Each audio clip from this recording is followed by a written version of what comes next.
गरीब का नया साल।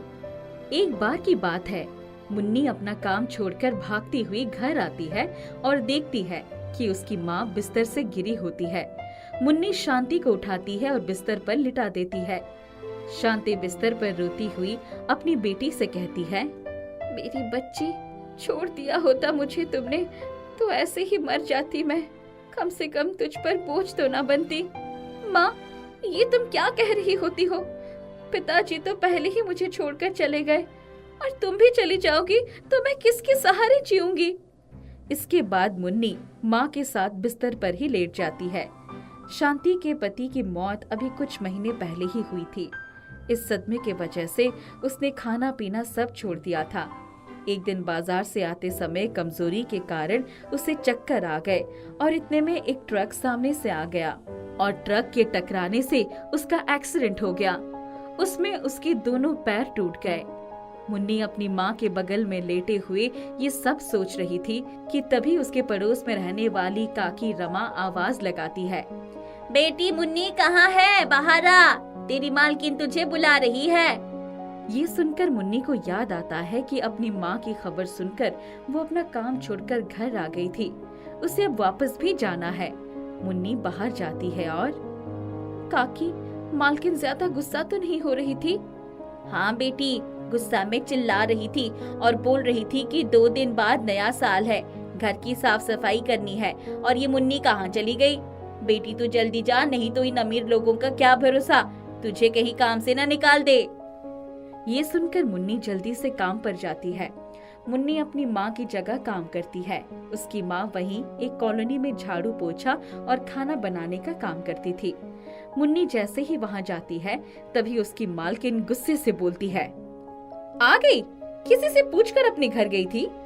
मालिक, वो मेरी माँ की तबीयत खराब हो गई थी और मेरे पड़ोस में रहने वाली सहेली मुझे बुलाने आ गई थी।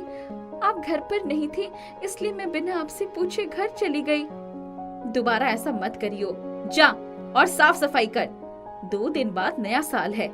मेरी बेटी कोमल कल आने वाली है। कल जल्दी आकर कोमल की पसंद का खाना बना दियो। अब जा, सारा काम पड़ा है। मुन्नी सिर हिला देती है और काम पर लग जाती है।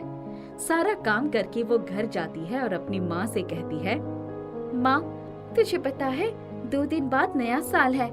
इस दिन ऐसा क्या खास होता है? मालकिन कह रही थी कि बहुत सारा खाना बनाना है और पार्टी भी करनी है। बेटा, हम गरीबों का कोई नया साल नहीं होता है। मुन्नी माँ की बातों पर कोई जवाब नहीं देती है। वो चुपचाप सो जाती है। अगली सुबह मुन्नी काम पर जाती है तो देखती है उसकी मालकिन की बेटी कोमल के हाथों में बहुत सुंदर सी फ्रॉक होती है और सामने मेज पर बहुत सारे गिफ्ट रखे होते हैं। मुन्नी उन सबको देख रही होती है, तभी उसकी मालकिन आती है और उसे खाना बनाने को बोलती है। थोड़ी देर बाद कोमल की कुछ सहेलियां उसके घर आती है और वो सभी मिलकर खूब नाच गाना और पार्टी करते हैं। ये सब देखकर, ये सभी कितने धूमधाम से नए साल की तैयारियां कर रहे हैं। कितना अच्छा लग रहा है। हम गरीबों का नया साल क्यों नहीं होता है? तभी वहाँ कोमल की एक सहेली तारा केक खाते हुए बाहर आती है और मुन्नी से कोल्ड ड्रिंक मांगती है। मुन्नी को भी केक खाने का मन हो रहा है। मुन्नी कोमल की सहेली की बात पर ध्यान नहीं देती है। ये देखकर, कोमल, कोमल, बाहर आओ। आवाज सुनकर कोमल बाहर आती है तो देखती है उसकी सहेली मुन्नी को डांट रही होती है। उसके बाद तारा कोमल को सारी बातें बताती है। ये सब सुनकर, ए नौकरानी, तेरी हिम्मत कैसी हुई मेरी सहेली को कोल्ड ड्रिंक ना देने की? वो मेरा ध्यान आपकी सहेली के हाथ में रखे केक पर था, इसलिए मैंने उनकी बात सुनी नहीं। मैंने कभी केक नहीं खाया है ना, इसलिए मेरा मन केक खाने को कर रहा था। ये सब सुनकर कोमल मुन्नी के हाथ के पास केक ले जाती है और उसे गिराते हुए कहती है, ये खा ले केक। अब तुझ जैसी गरीब को भी केक खाना है? निकल यहाँ से, गरीब कहीं की। मुन्नी रोती हुई घर को जाती है और रास्ते में एक पेड़ के पास बैठकर रोने लगती है कि तभी उसे एक बेहोश लड़का उसी पेड़ के नीचे दिखता है। मुन्नी उसे उठाने की बहुत कोशिश करती है पर वो लड़का नहीं उठता। मुन्नी पास ही किसी घर से पानी लाकर उस पर छिड़कती है। उस लड़के को होश आ जाता है और मुन्नी उसे लेकर अपने घर आ जाती है।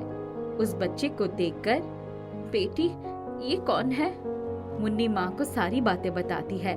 सारी बातें सुनकर, बेटी तुमने अच्छा किया जो इसे यहाँ ले आई। उसके बाद तीनों मिलकर खाना खाते हैं। खाने के बाद शांति उस लड़के से उसका नाम और उसके बारे में पूछती है। मैं इस कॉलोनी में नया आया हूँ अपनी माँ के साथ। मैं कल नए साल के लिए सामान खरीदने आया था और अचानक मुझे चक्कर आने लगे तो मैं एक पेड़ के नीचे बैठ गया और वहीं बेहोश हो गया और आपकी बेटी मुझे यहाँ ले आई। और ये क्या, आप लोगों ने तो कोई तैयारी नहीं की नए साल की, ऐसा क्यों? गरीब का कोई नया साल नहीं होता। ये सुनकर उस लड़के को बहुत अजीब लगता है कि तभी उस लड़के की माँ, जो कि उस कॉलोनी के सरकारी स्कूल की प्रिंसिपल होती है, वो वहाँ आ जाती है और अपने बेटे को देखकर उसे गले लगा लेती है। उसका बेटा अपनी माँ को सारी बातें बताता है। बेटी तुम्हारा बहुत बहुत धन्यवाद, तुम्हारी वजह से मेरा बेटा मुझे मिल गया। अब हम दोनों कल बहुत अच्छे से नया साल मनाएंगे और आप लोग भी अच्छे से नया साल मनाना। ये सब सुनकर शांति और मुन्नी की आंखों में आंसू आ जाते हैं और प्रिंसिपल दोनों से उनके रोने का कारण पूछती है। क्या गरीबों का कोई नया साल नहीं होता है? ऐसा नहीं है। नए साल का मतलब सिर्फ पार्टी करना नहीं होता है। हमें इस दिन कोई संकल्प भी लेना चाहिए और अपनी किस्मत बदलने के लिए कुछ कदम उठाने चाहिए, जैसे कि अब होगा।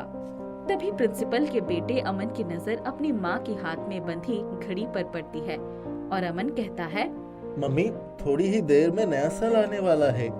हाँ बेटा, तुम ठीक कह रहे हो। उसके बाद प्रिंसिपल अपना फोन उठाती है और बहुत सारा खाना और केक ऑर्डर करती है। उसके बाद सारे मिलकर वो खाना खाते हैं और नया साल मनाते हैं। मुन्नी तुम चिंता मत करो, मैं तुम्हारी माँ का इलाज कराऊंगी। देखना वो कुछ ही महीनों में ठीक हो जाएगी और तुम्हारा दाखिला कॉलोनी के सरकारी स्कूल में करा दूंगी। तुम पढ़ लिख कर अपनी गरीबी दूर कर लेना और आगे से जैसे चाहो वैसा नया साल मनाना। ये सब सुनकर शांति और मुन्नी बहुत खुश हो जाती है और कुछ महीनों बाद शांति के पैर बिल्कुल ठीक हो जाते हैं और वो गांव के सरकारी स्कूल में काम करने लगती है। कुछ समय में उनकी गरीबी भी दूर हो जाती है। वो दोनों प्यार से खुशी खुशी साथ रहने लगते हैं।